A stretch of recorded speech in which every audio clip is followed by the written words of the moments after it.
Hello दोस्तों। आज मैं बहुत ही इम्पोर्टेंट मैटर पे बात करना चाहता हूँ कि क्यों हम एक नहीं हैं, क्यों हमें आसानी से पॉलिटिशियंस डिवाइड कर लेते हैं और हम उनको वोट करते हैं इस आधार पे कि वो हमारा पक्ष ले रहे हैं कि नहीं।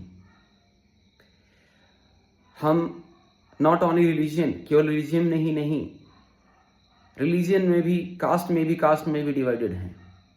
उससे क्या होता है कि पॉलिटिशियंस को काम नहीं करना पड़ता है, उनको बस एक बिल और लॉ पास करना होता है कि हम तुम्हारे पक्ष में हैं, तुम्हारे रिजर्वेशन बढ़ा रहे हैं, तुम्हारे रिजर्वेशन या तुम्हारे लिए कोई लॉ पास कर रहे हैं तुम्हारे फेवर में। इससे हम खुश हो जाते हैं और उनको वोट दे देते हैं और फिर उनको काम नहीं करना पड़ता है। अब आप सोच रहे होंगे कि फिर इसको रोकें कैसे, या कास्ट और रिजर्वेशन भी तो जरूरी है, राइट। तो जब डॉक्टर भीमराव अंबेडकर ने या होल ड्राफ्टिंग कमेटी ने जब हमारा कॉन्स्टिट्यूशन ड्राफ्ट किया था, उस टाइम पे ये सोच थी कि हम 50 से 60 सालों में जो है कास्ट से ऊपर उठ चुके होंगे and then caste based reservation को हम एबॉलिश कर सकते हैं। उसके बाद पॉवर्टी बेस पे हम रिजर्वेशन को अगर रिक्वायरमेंट है तो देंगे। तो ये थिंकिंग थी। लेकिन अभी क्या हो रहा है, अभी पॉलिटिशियंस ये बिल्कुल नहीं चाहते हैं। अगर हम कास्ट से ऊपर उठ चुके होंगे तो फिर तो उनको काम करना पड़ेगा, फिर तो उनको दलित, ओबीसी और जनरल के बेसिस पे उनको वोट तो मिलेगा नहीं। तो फिर ये अचीव कैसे होगा? ये अचीव तभी होगा दोस्तों जब ये एजुकेशन के थ्रू होगा और जब एक सोशल रिफॉर्म होगा।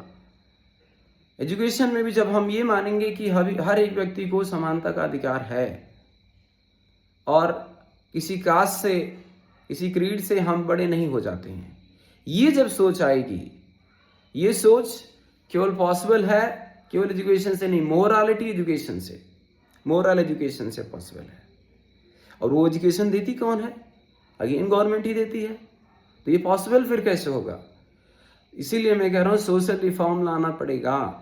उसके लिए कोई जनता से ही उठ करके पॉलिटिक्स में किसी को जाना पड़ेगा और बोलना पड़ेगा ये चीज़ के लिए, और इसको इम्प्लीमेंट करना पड़ेगा।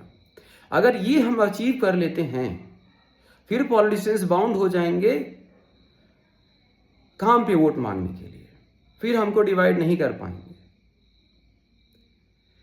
और सेम चीज रिलीजन में भी है कि अगर रिलीजियस इनइक्वालिटी नीचे जाएगी तो जाकर के वो रिलीजियस बेस्ड वोट बैंक भी नीचे जाएगा और फिर काम के ऊपर वोट बैंक ऊपर आएगा।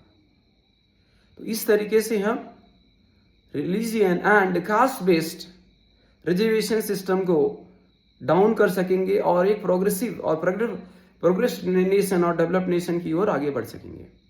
ये बहुत ही इंपॉर्टेंट है। आप चाइना को देख लीजिए, यूरोपियन नेशन को देख लीजिए, जो भी डेवलप नेशन हैं वहां पे equality of opportunity, equality of everything है। क्यों है? क्योंकि वहां पे कास्ट बेस्ड सिस्टम को हमने खत्म कर दिया है। इससे दोस्तों बहुत हद तक जो है करप्शन की समस्या दूर हो जाएगी, जो सबसे बड़ी समस्या है, और हमारा पैसा लूट करके वो अपनी जेबों में नहीं रख पाएंगे। और फिर उनको वोट इस आधार पर नहीं लेना होगा कि हम तुम्हारा पक्ष ले रहे हैं इसलिए वोट दीजिए, इस आधार पर लेना होगा कि हम आपका काम कर रहे हैं। इसके बारे में सोचिएगा। जय हिंद।